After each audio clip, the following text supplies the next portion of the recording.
धर्मसेतुपालकं स्वधर्ममार्गनाशकं कर्मपाशमोचकं सुशर्मदायकं विभुं स्वर्णवर्णकेशपाशशोभिताङ्गमण्डलं काशिकापुरादिनाथकालभैरवं भजे।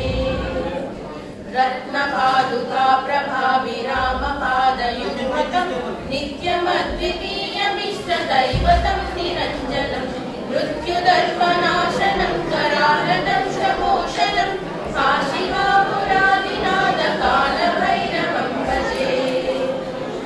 अट्टहासभिन्नपद्मजातकोशसन्ततिं दृष्टिपातनष्टपापजालमुग्रशासनम् अष्टसिद्धिदायकं कपालमालिकाननं काशिकापुरादिनाथकालभैरवं भजे।